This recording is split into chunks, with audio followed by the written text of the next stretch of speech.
Baik, terima kasih kepada Ustaz Bibi. Semoga berkah acara kita pada hari ini, awal hingga akhir. Amin, Allahumma amin. Baiklah, Bapak Ibu hadirin sekalian, kita masuk ke acara inti yaitu tausiah dan juga bedah buku dengan judul 37 masalah populer. Namun sebelum itu, kita sapa terlebih dahulu, Ustaz. Ustaz, dari sejak tahun berapa mulai menulis buku, Ustaz?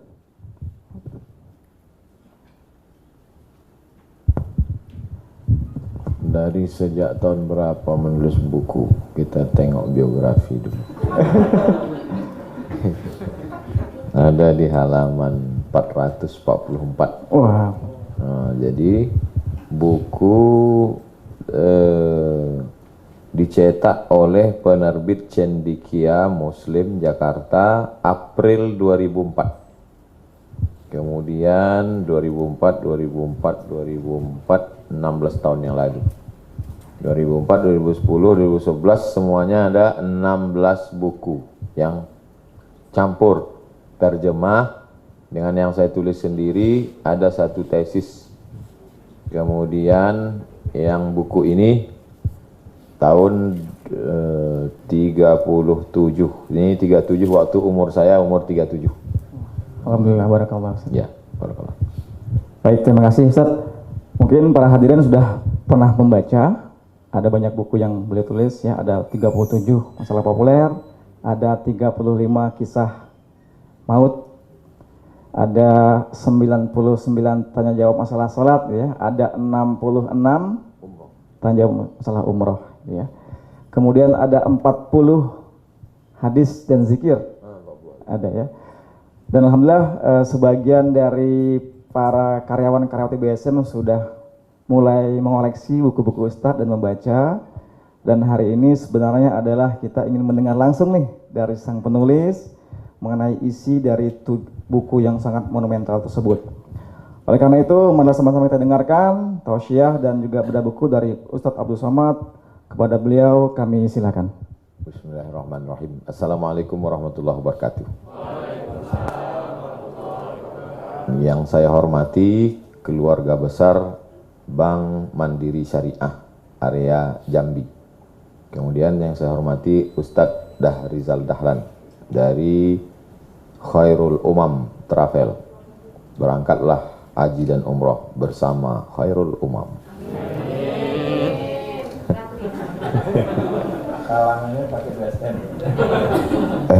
Jadi saya dulu kalau pengajian, kalau jamaah itu nanya, itu saya tulis jawabannya di blog. Nah, yang punya HP bisa buka HP-nya. Yang sedang streaming jangan, nanti mati streaming. Tulis di Google itu SOMAD,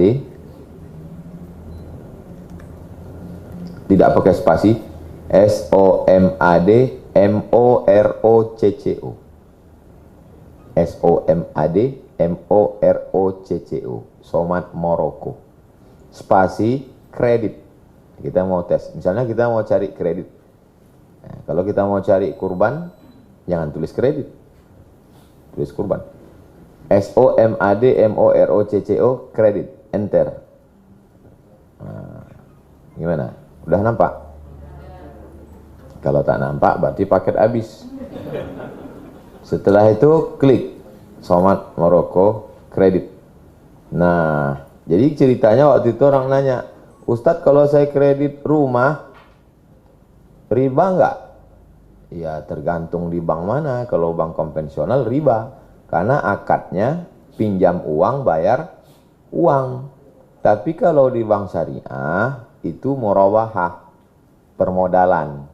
Orang Bank Mandiri Syariah akan nanya, Bapak mau pinjam berapa? 200 juta. Untuk apa? Untuk beli rumah.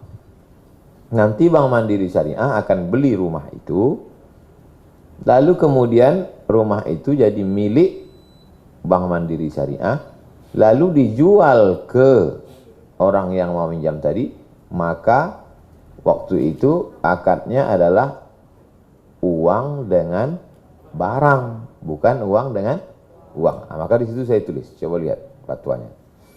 Tanggal fatwa 18 Rajab 1426. Segala puji bagi Allah, salawat dan salam kepada Rasulullah SAW, keluarga dan para sahabatnya. Amma ba'du. Amma ba'du itu artinya adapun setelah itu, setelah muqaddimah tadi. Majma' Fikih Islami, lembaga fikih Islam internasional, membolehkan jual beli dengan tempo. Tempo maksudnya jangka tenggat waktu. Pada konferensi yang ke-6 dilaksanakan di Jeddah. Tanggal 17 Sya'ban 1410.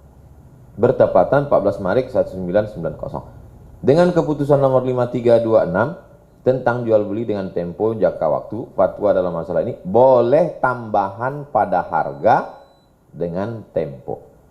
Nah, jadi manfaatnya dengan menulis ini, kalau jamaah nanya sekali lagi, saya nggak jawab. Ustadz, apa hukumnya jual beli kredit? Kredit panci, kredit kulkas, kredit rumah, kredit motor, buka blog saya. Nah, dulu gitu. Kemudian saya kumpulkanlah di antara tulisan-tulisan yang banyak di blog ini. Saya pilih yang paling banyak ditanyakan orang, saya buatlah jadi masalah populer. Karena itu yang paling banyak ditanya. 37, karena waktu nyusun itu umur saya 37. Sekarang ya masih dekat-dekat 37 juga. Di Jambi kalau orang meninggal habis dikuburkan ada baca talqin dikubur. Ada. Nah, ini banyak dipermasalahkan orang. Kata dia awal ceritanya itu jamaah ini mau mentalkinkan emaknya. Rupanya dia udah ikut pengajian yang membid'ahkan talqin. Jadi kata abangnya yang membid'ahkan talqin, kalau kau talqinkan emak kita, ku pancung kepala kau. Nanyalah dia ke saya. Daripada mereka pancung-pancungan bertambah kubur di situ. Nah, saya jawab. Ini dia jawabannya. Halaman 190. Laqtinu mautakum la ilaha illallah. Talqinkanlah orang yang mati sakratul maut itu la ilaha illallah. Talqin itu ada dua. Yang pertama talqin sebelum mati, yang kedua talqin sesudah mati. Ustadz ini katanya kejam sekali mati. Iya, karena kalau kita tak sebut mati, orang tak ingat mati. Talqin yang pertama sebelum mati. Orang yang sakit dibisikkan ke telinga sebelah kanan. La ilaha illallah. Setelah nampak lidahnya bergerak, jangan diganggu lagi. Sampai dia meracau bertanya, Covid sudah habis belum? Berapa sekarang harga emas? Baru kita kasih tahu, tak usah lagi pikirkan dunia. La ilaha illallah. Sebagus-bagusnya yang membisikkan anak kita. Kalau bapak ibu anaknya belum ada, bapak nanti yang bisikkan ibu. Tapi betul-betul sakit sakratul maut. Kalau demam panas jangan. Bismillah. Ingin betul kau cepat mati aku ya. Nah, itu talqin yang pertama itu tak ada masalah, tak ada ikhtilaf. Saya banyak melihat anak-anak orang yang nggak sekolah agama di ruang ICU itu, dia seperti kehilangan atau memang nggak ngaji, nggak tahu dia mau apa. Di fotonya maknya itu sama ayahnya, habis itu update lagi. Itu tak betul. Jadi mestinya waktu itu zikir, bisikkan ke telinganya, la ilaha. Biasanya orang yang mau meninggal itu, kalau kita bisikkan, air matanya meleleh. Karena dia tidak bisa merespon. Tak bisa lagi dia merespon. Senyum tak bisa, apa tak bisa. Tapi air mata, ternyata air mata itu itulah respon dia. Di dalam telinga ini ada macam keong. Di dalam. Itu tidak rusak walaupun orang sedang koma. Makanya kalau ada orang sedang koma di situ, tetap aja bisikan. Jangan nanti waktu ada yang bisikan, lah, tak usah kau bisikan, dia koma tuh. Enggak. Jadi yang ngomong gitu dokter ngasih tahu saya, Ustadz Somad, itu yang sebesar keong di dalam telinga itu tidak pernah off. Saya begitu mendengarkan penjelasan dokter ini, makin yakin saya bahwa Nabi Muhammad SAW itu memang dapat wahyu. Dari mana dia tahu? Padahal waktu itu dia tidak bisa tulis baca. Dokter sekarang bahwa orang sedang koma, lumpuh total, tapi telinga itu tetap bisa mendengar bisik. Tapi yang berbisiknya satu orang aja, jangan pula sekampung semua membisikkan, seorang aja. La ilaha illallah. Dan kata yang paling ringan adalah la ilaha illallah. Kalau nama saya berat itu, mesti bergerak bibir, somat. Kalau la ilaha illallah enggak, mulut tetap ya, la ilaha illallah, tak bergerak. Apalagi Bank Syariah Mandiri, Bank Syariah Mandiri, berat. La ilaha illallah, mati dia. Nah, itu talqin sebelum meninggal. Adapun talqin setelah meninggal, setelah dikuburkan di dalam, kemudian dibacakan talqin. Ini dalilnya, halaman 191. Hadis riwayat Tabrani. Idza ana mitu, kalau aku mati, kata Abu Umamah. Abu Umamah ini sahabat Nabi. Kalau aku mati nanti, lakukanlah kepadaku seperti yang diperintahkan Rasulullah SAW. Sebagaimana diperintahkan Rasulullah, kalau mati salah seorang kamu, kuburkanlah dia, timbun pakai tanah, salah seorang berada di sisi kepalanya, kepala jenazah itu. Kemudian katakanlah, hai Fulan bin Fulan, sampai habis. Jadi waktu orang tua saya meninggal, saya mentalkinkannya. Pulang saya dari Madura, jam 9 pagi, sampai Cengkareng, lanjut lagi naik pesawat ke Medan, dari Medan naik mobil, jam 9 malam, baru dikebumikan. Habis kemudian saya menurunkan jenazah itu ke dalam, meletakkan ke liang lahat, dibuka tutup wajah jenazah itu, tempelkan ke dinding, miring ke arah kiblat. Setelah itu kubur, berdoalah si anak di atas. Ini membacakan talqin. Apa hukumnya? Hadisnya ini, hadisnya sahih enggak? Halaman 193. Isnaduhu salih, sanadnya salih. Wa qad qawwahu ad-Diya fi ahkamihi, dikuatkan sanadnya oleh Imam Diyauddin dalam kitab Al-Ahkam.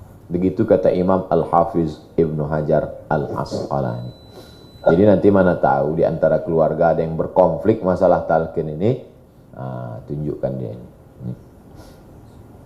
Mudah-mudahan tidak terjadi konflik. Udahlah meninggal, berkonflik pula anak-anak gara-gara ngaji. Nauzubillah.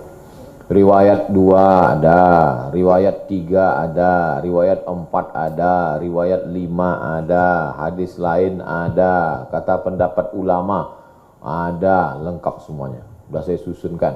Kata komentar Imam Ibnu Salah, komentar Imam Abdullah bin Siddiq Al-Ghumari, komentar Imam Ibnu Al-Arabi, komentar Imam Ibnu Taimiyah. Apa kata Imam Ibnu Taimiyah? Ya, saya bacakan. Anna hadza talqin, membacakan talqin untuk mayat setelah dikuburkan, la ba'sa bihi, boleh hukumnya. Farakhasu fihi wa lam ya'muru bihi wastahabbahu ta'ifatun min ashabis Syafi'i, dianjurkan oleh sekelompok ulama dari kalangan mazhab Syafi'i. Wa Ahmad, Imam Hambali, Ahmad itu maksudnya Imam Hambali. Wa karahu wa kariha ta'ifatun minal ulama, sebagian ulama memang ada yang memakruhkannya, min ashabi Malik, dari kalangan mazhab Maliki. Kita di Indonesia ini pakai mazhab Maliki atau Syafi'i? Syafi'i. Nah, ini tentang masalah masalah mentalkinkan mayat setelah dikuburkan. Di Jambi talkinnya pakai bahasa Indonesia, pakai bahasa Arab? Arab Indonesia. Berarti bilingual. Saya bacakan dulu beberapa, habis itu nanti baru kita buka tanya jawab, dialog. Nah, sekarang masalah amal orang hidup ditransfer ke orang mati. Sampai apa tak sampai. Nah, ini pun jadi konflik. Menurut saya enggak sampai. Kan payah kita, karena nggak ada reportnya. Kecuali SMS banking, mobile, Bank Mandiri Syariah. Nah, itu memang ada. Tapi kalau ini kan susah kita. Makanya bicaranya mesti pada dalil. Pertama tentang haji. Haji. Zaman Nabi ada seorang laki-laki waktu haji dia bilang gini, labbaik Allahumma syubrumah. Aku hajikan syubrumah. Syubrumah itu nama orang. Aku hajikan syubrumah. Nabi nanya, kau hajikan siapa? Syubrumah. Syubrumah itu siapa? Saudaraku, kata dia. Kau udah haji apa belum? Belum. Kata Nabi, hajikan dulu dirimu. Ah, itu dari mana? Bukan dari alam gaib. Hajikan dulu dirimu. Itulah dalil bahwa haji itu sampai.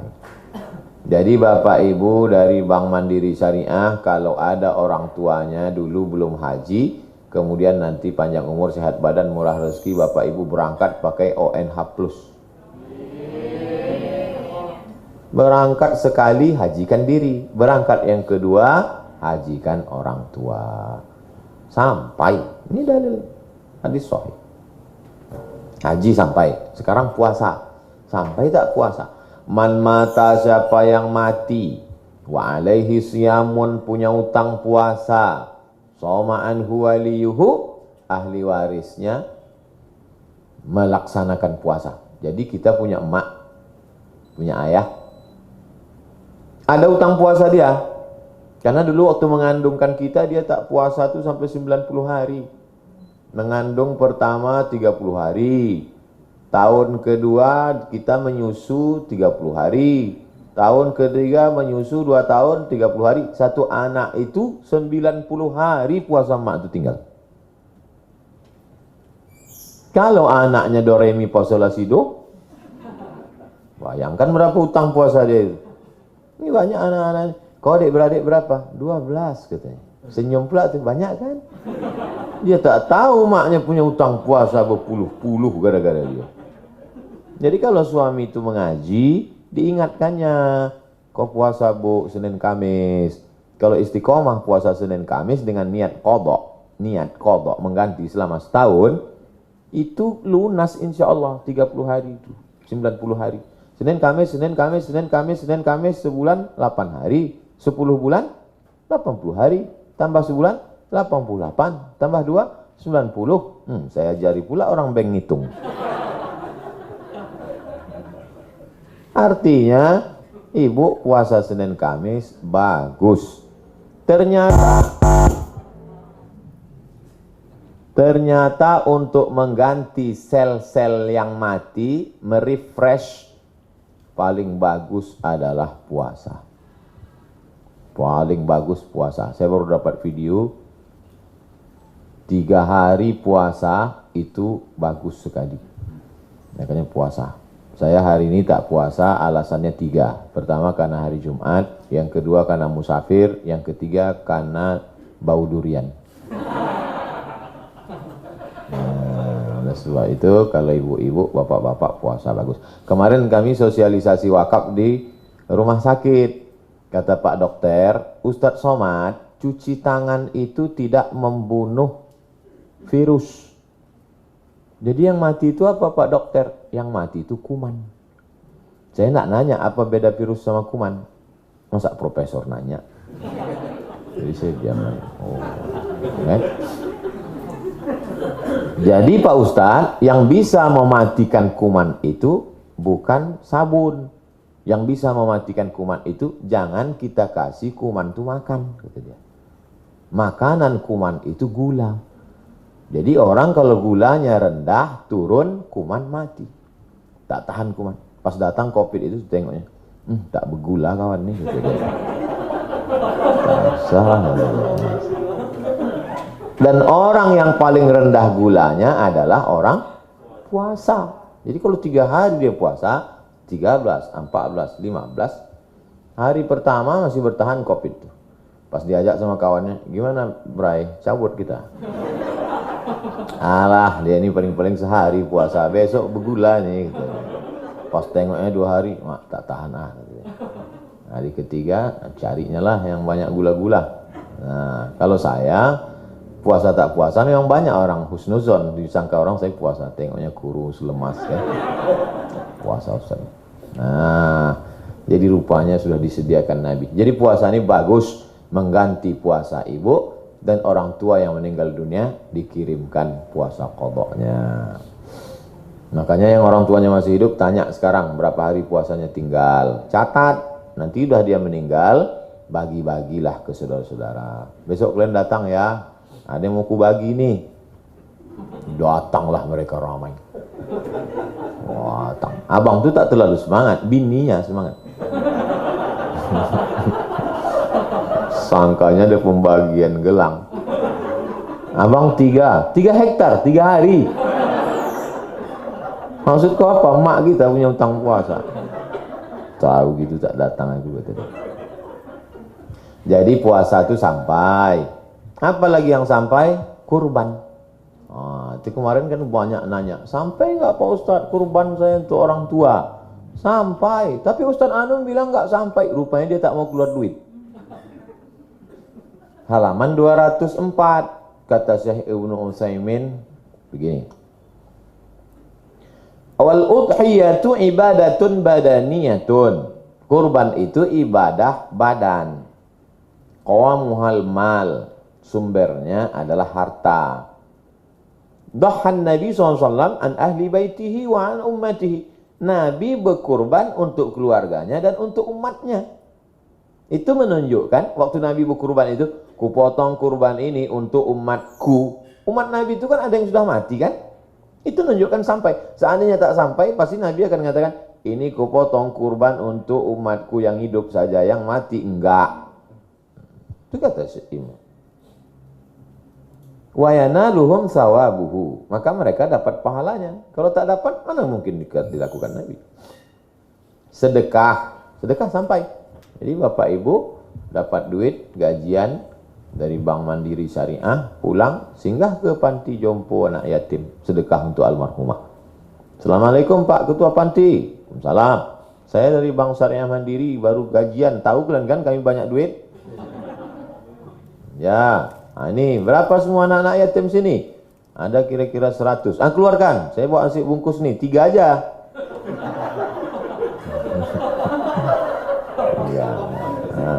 Kasih sampai. Mak kita dulu suka gulai, belikan gulai kambing segala macam. Itu tentang masalah bahwa pahala itu sampai untuk orang meninggal, tak usah ragu. Oke, berikutnya baca Quran untuk mayat. Nah, ini pun dipermasalahkan. Ila almarhum fulan al-Fatihah. Baca-baca tak sampai itu. Nah, di halaman 212. Ingat aja Wiro Sableng. Kalau ada yang mempermasalahkan sampai tak untuk jenazah, sudah dibahas Ustaz Somad di 212. Di situ dibahaskan dalam kitab Al-Mughni Ibnu Qudamah. Imam Ahmad bin Hanbal berkata, al-mayyitu, mayit apa mayit Pak Ustaz? Bahasa Arabnya al-mayyitu. Bahasa Indonesianya mayat. Kalau berjalan hantu. Al-mayyitu mayat yasilu ilaihi kullu syai'in minal khair. Semua kebaikan untuk mayat itu sampai. Kullu khairin, semua kebaikan. Quran itu baik apa tak baik? Baik, sampai. Pendapat Ibnu Taimiyah. Apa kata Imam Ibnu Taimiyah? Wa ammal qiraatu, adapun bacaan Quran, was sadaqatu, sadaqah, wa ghairuhuma, dan selainnya, min a'malil birri, semua perbuatan baik, fala niza'a baina ulama'is sunnati wal jamaah, tak ada perbedaan pendapat antara ulama ahlus sunnah wal jamaah fi wusuli thawabil ibadatil maliyah, tentang sampainya pahala amal ibadah harta, kas sedekah, seperti sedekah, wal itqi, membebaskan hamba sahaya, kama yasilu ilaihi aidan ad-du'a wal istighfar, sebagaimana sampai kepada orang meninggal itu doa, Allahumma firlahu warhamhu wa'afihi wa'afu anhu, istighfar, wassalatu alaihi, salatul janazah, wa du'a inda qabri, wa tanaza'u fi wusulil a'mal al-badaniyah, ulama ikhtilaf tentang amal badan seperti puasa, sholat, baca Quran. Wasawab, nah, sawab artinya wallahu alam bis sawab. Wallahu alam bis sawab artinya Allah tahu yang benar. Wasawab, yang benar, annal jami'a yasilu ilaih. Semua amal itu sampai pada orang meninggal. 2, 1, 3. Sampai kata dia. Kita semua Sampai Bu, sampai. Tolong di unmute. Mute. banyak lah dia.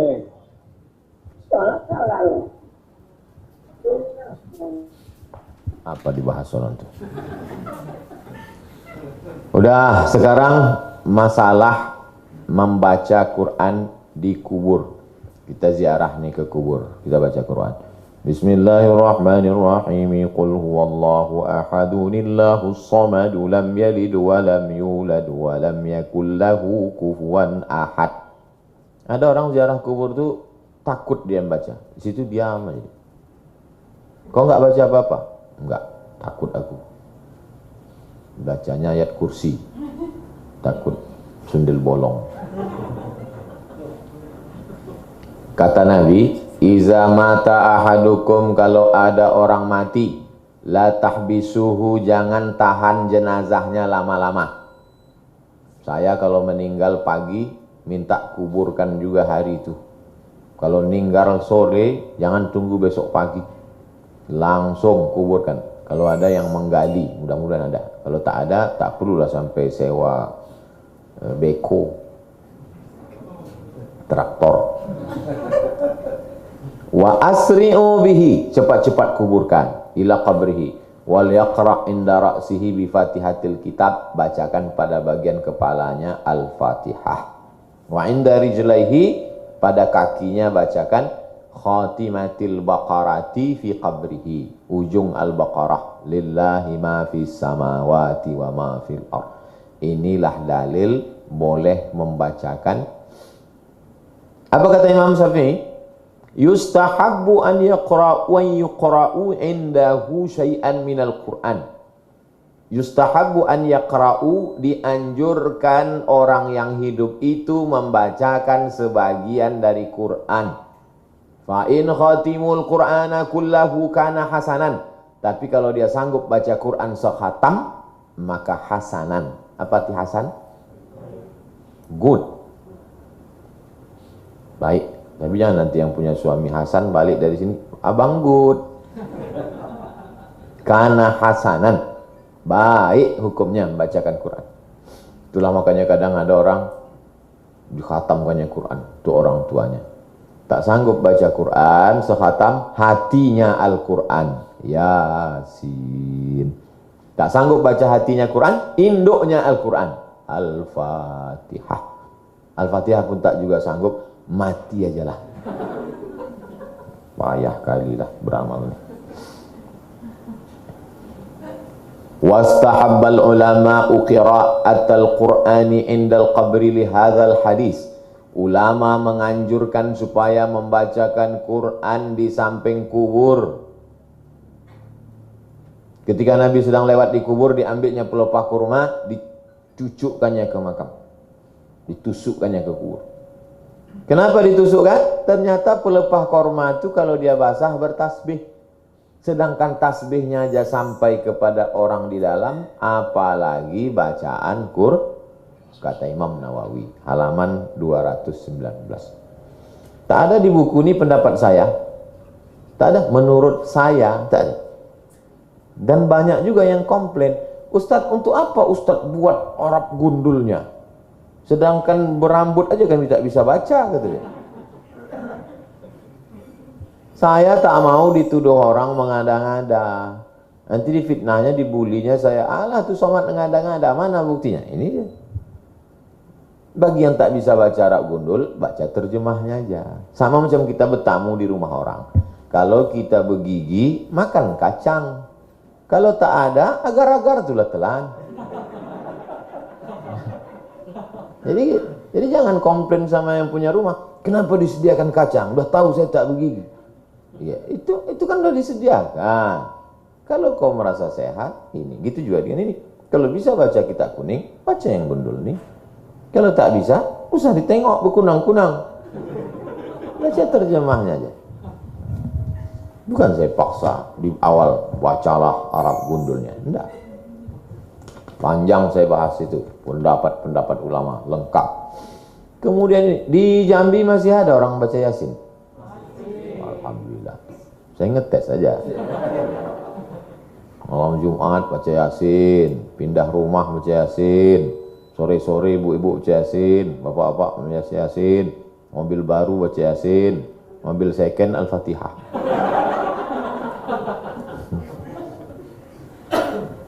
Nah, man qara'a Yasin fi lailatin, siapa yang baca surat Yasin pada suatu malam, asbaha maghfuran lah, paginya dosanya diampunkan Allah. Pak Ustadz, apa dalilnya baca Yasin malam Jumat? Man qara'a Yasin fi lailatin, siapa yang baca Yasin pada suatu malam.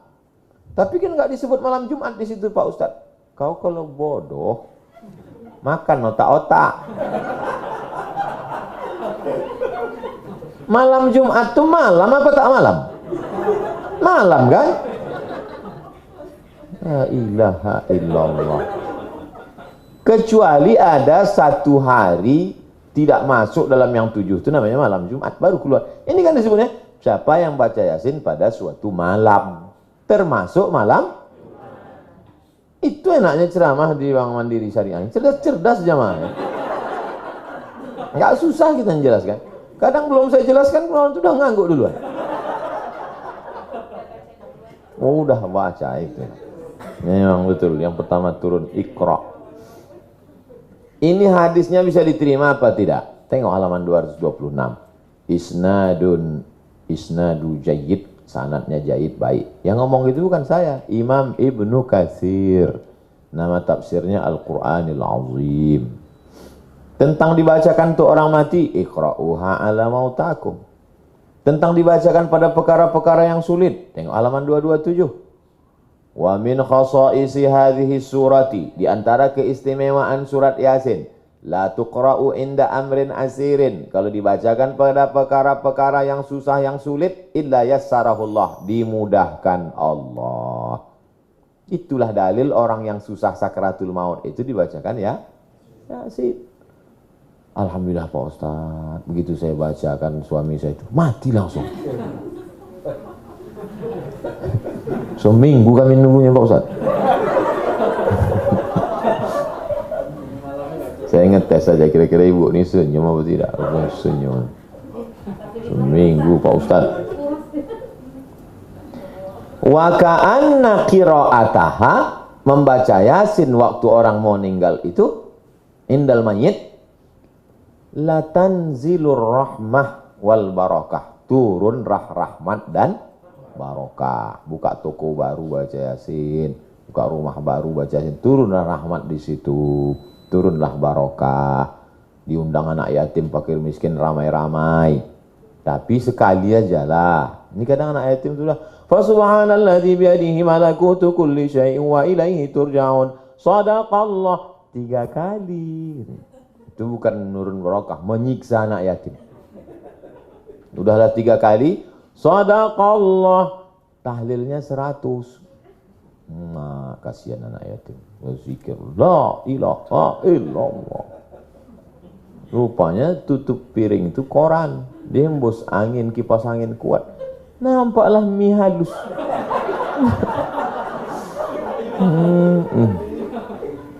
Sampai hati. Maka saya tak pernah saya suruh anak yatim itu kalau ngundang makan ke rumah, tak pernah saya suruh baca Yasin. Baca aja qul huwallahu 3 kali, qul falaq wa binas, makan. Itu apa udah siksa dia, balik dia. Sumpah aku datang situ lagi. Bisa disiksa. Sebetulnya Pak Ustaz malam Jumat itu baca Yasin apa baca surat Al-Kahfi? Halaman 229. Man qara'a surat Al-Kahfi, siapa yang baca surat Al-Kahfi fi yaumil Jum'ah, malam Jumat, adha'a lahu min nur, Allah terangi dia cahaya ma bainal jumu'ataini, sampai Jumat yang akan datang. Ini ustaznya jangan hanya cuma nulis, cuma ceramah. Ustaz baca enggak? Saya baca tadi malam.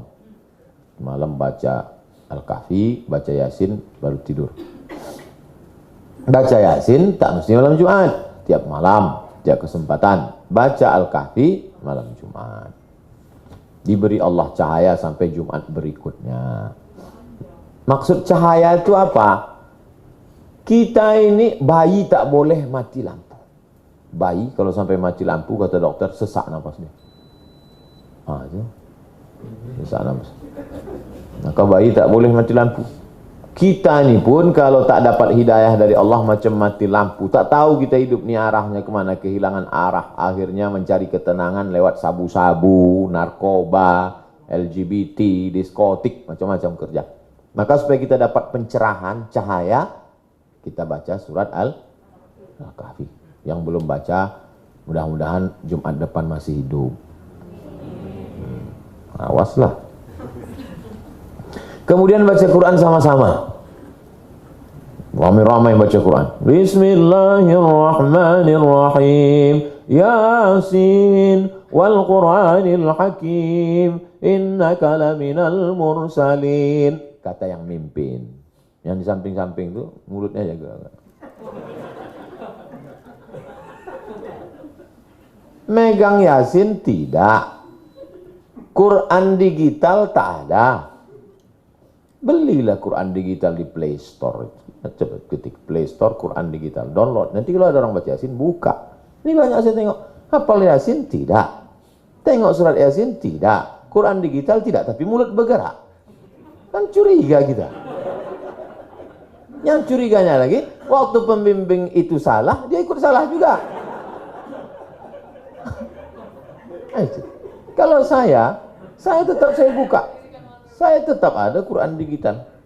Nih, saya tunjukkan. Jangan bohong. Nah, Quran digital. Buka, masih Al-Kahfi lagi. Buka 30. Saya ngetes saja, ingat tak 36. Yasin wal Quran. Ada pula yang cerdas, di downloadnya Quran digital yang langsung pakai suara. Bukanya diam ya. Kenapa kok gak baca? Dia udah baca sendiri bos. Cerdas sekali pula. Nah, apa hukum Quran, baca Quran sama-sama? La karahata, tidak makruh. Tidak makruh berarti mubah. Fi qiraatil jamaah, baca Quran berjamaah. Mujtami'in, sama-sama. Bal hiya mustahabbatun, bahkan dianjurkan. Kata Imam Ibnu Taimiyah, wa qiraatul idarati hasanatun, baca Quran bersama-sama itu baik. Tapi kata Imam Al-Buhuti, kalau bacaan tajwidnya kurang betul, makruh hukumnya. Karena orang yang tak betul itu tak tahu kalau dia salah. Yang lain baca Iza ja, dia karena tak tahu ijaja, tak tahu dia mana za, mana za, mana Allah, mana ja, pukul rata aja dibuatnya. Nah itu tak, maka belajar.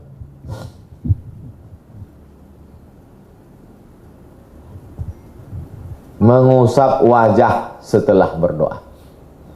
Subhana rabbika rabbil izzati amma yasifun wa salamun alal mursalin walhamdulillahi rabbil alamin. Di Jambi orang kalau berdoa masih ngusap wajah. Mana tahu habis berdoa usap dinding. Ngusap wajah.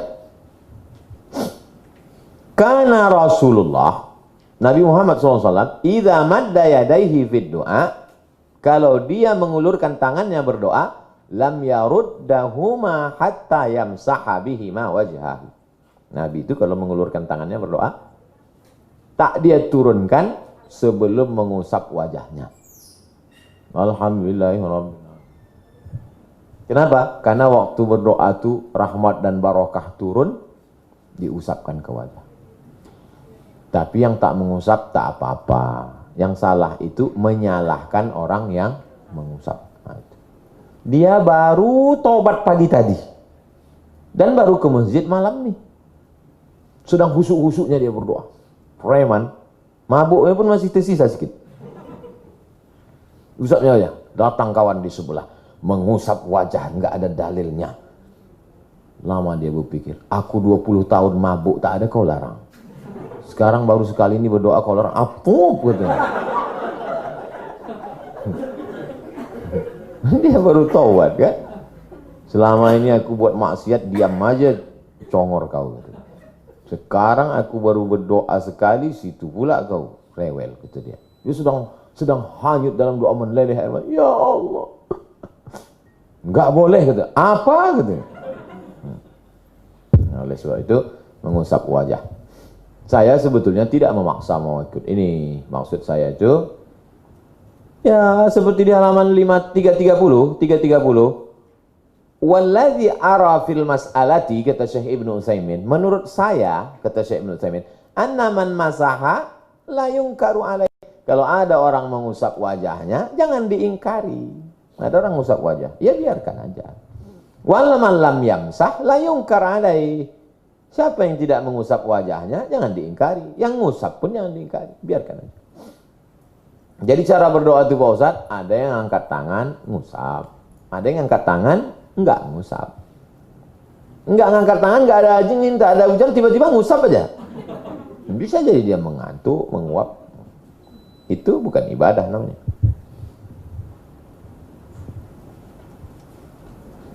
Akikah setelah dewasa.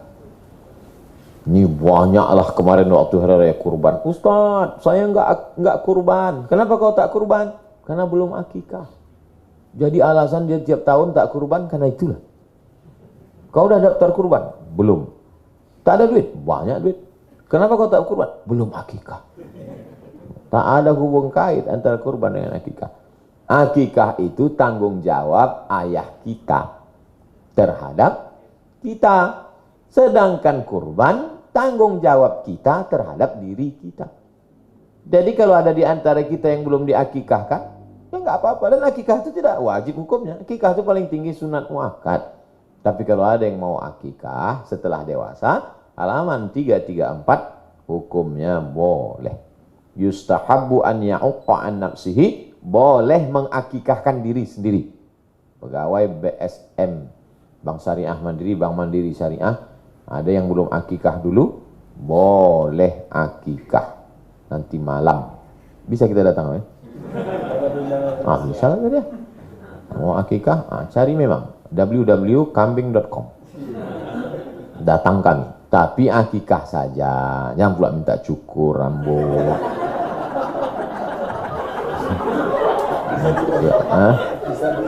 Ini bos bisa. Ustadz Abdul Somad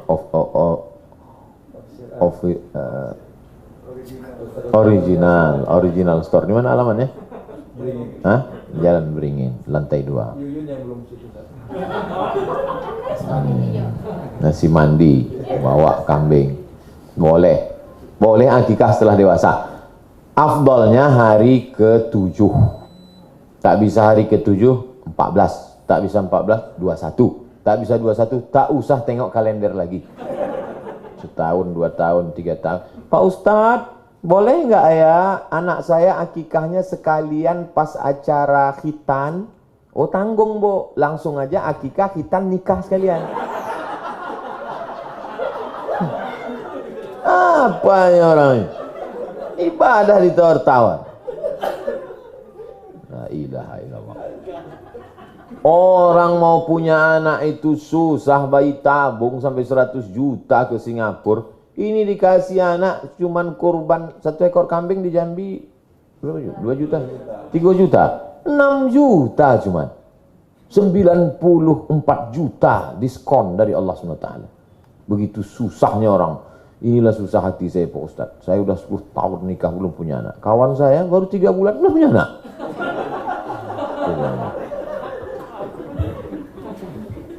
Jadi yang mau akikah silakan akikah. Jangan pula minta ayun. Datang kami nanti malam. Marhaba ya no. Pas dibuka kain, oh my. Paksalah kami viral kan.